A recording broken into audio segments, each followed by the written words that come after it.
Shalom saudara yang kasih dalam Tuhan. Hari ini saya akan bahas satu renungan firman Tuhan. Kiranya ini bisa menjadi penyemangat bagi kita untuk terus bertahan di dalam segala situasi dan keadaan yang saat ini kita hadapi. Seringkali orang Kristen berkata bahwa Tuhan, kenapa saya? Kenapa saya yang harus menghadapi persoalan ini? Dan persoalan ini terasa begitu berat untuk saya.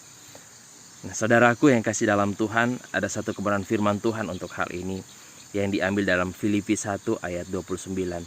Sebab kepada kamu dikaruniakan bukan saja untuk percaya kepada Kristus, melainkan untuk juga menderita untuk Dia.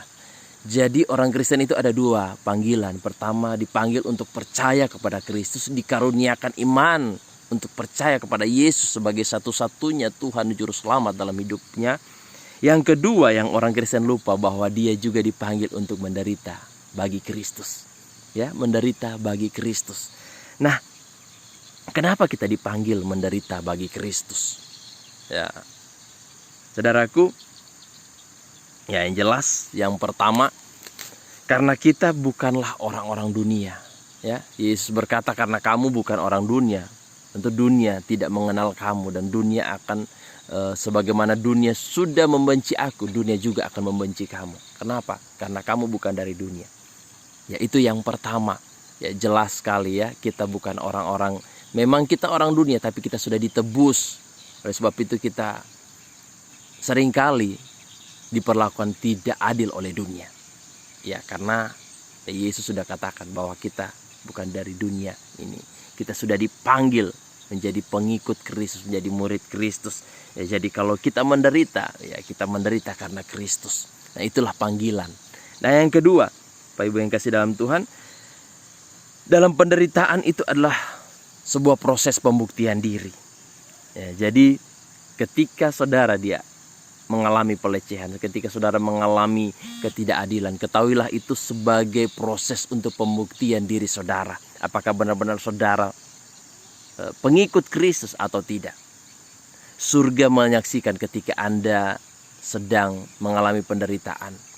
Ketika Anda meresponi dengan benar, surga bersorak, surga bergembira untuk hal itu. Nah, itu sebagai pembuktian. Yang berikutnya, mengapa penderitaan adalah panggilan untuk dia? Yaitu karena penderitaan adalah bukti bahwa dosa itu sudah ada di dalam dunia. Ya. Jadi saudaraku yang kasih dalam Tuhan, ketika manusia diciptakan oleh Tuhan, Tuhan menciptakan segala sesuatu baik untuk manusia. Tuhan menciptakan segala sesuatunya indah. Ya. Tapi ketika manusia melanggar perintah Tuhan, ketika manusia berdosa, manusia itu diusir dari taman itu yang indah itu. Dan mereka mengalami penderitaan di sana. Nah, tapi saudaraku yang kasih dalam Tuhan, Tuhan memberikan solusi. Allah memberikan solusi, yaitu Dia menggunakan anaknya yang tunggal, supaya melalui dosa itu, ya, Kristus dapat membebaskan kita. Kristus dapat menolong kita, Kristus dapat menguduskan kita. Jadi penderitaan itu sebagai bukti adanya dosa di dalam dunia. Dosa sudah masuk dalam dunia, tapi ingat bahwa Kristus juga sudah ada bagi saudara. Jadi saudara tidak perlu takut lagi di dalam menghadapi penderitaan, karena Kristus sudah mati bagi saudara.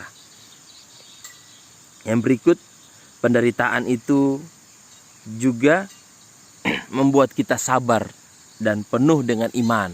Ya, jadi tidak ada yang bisa membuat kita bersabar selain ketika kita menghadapi persoalan, menghadapi masalah, sakit, penyakit dan lain sebagainya.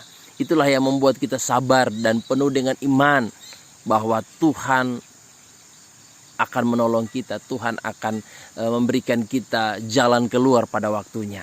Ya, hanya dengan persoalan lah, ya, itu akan membuat kita bersabar. Seringkali orang berkata, Tuhan, saya ingin sabar, kesabaran. Dan yang terjadi adalah Tuhan memberikan persoalan.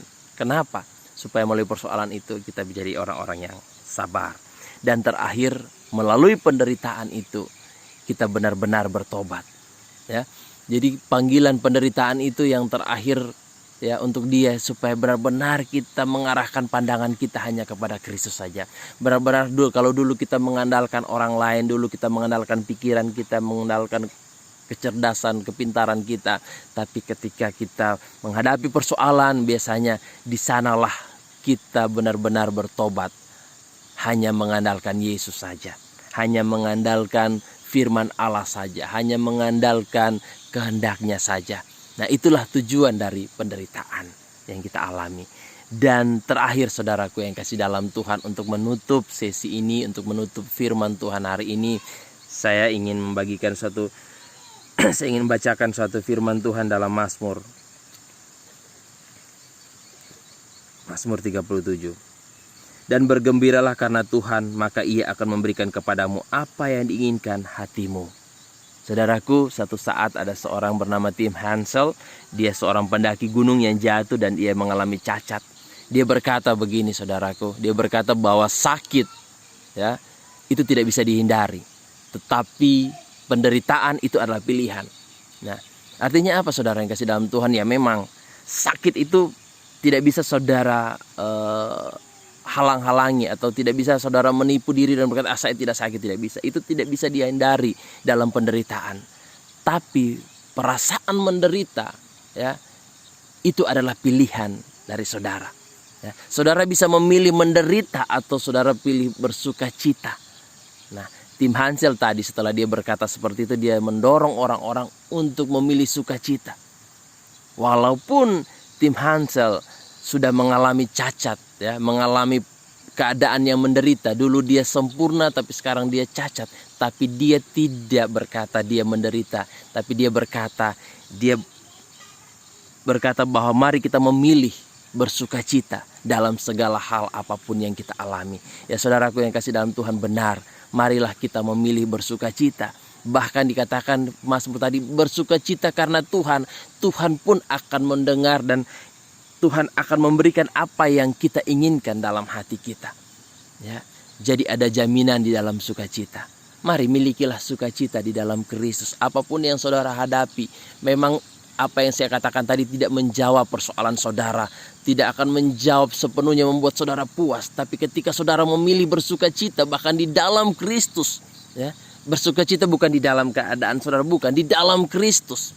Saya tahu saudara tidak mungkin bisa bersukacita dalam keadaan yang sakit, tapi di dalam Kristus saudara bisa memilih untuk bersukacita, karena hanya Kristus yang sanggup menjawab setiap persoalan dalam hidupmu. Dialah satu-satunya Immanuel, ya, yang akan menyertai saudara dalam segala hal apapun keadaan saudara. Dialah Allah Immanuel yang berjanji untuk menyertai kita sekarang sampai selama-lamanya. Ingat, bersukacitalah. Pilihlah bersukacita di dalam segala keadaan, di dalam segala apapun yang saudara hadapi. Kiranya Tuhan memberkati kita semua. Shalom.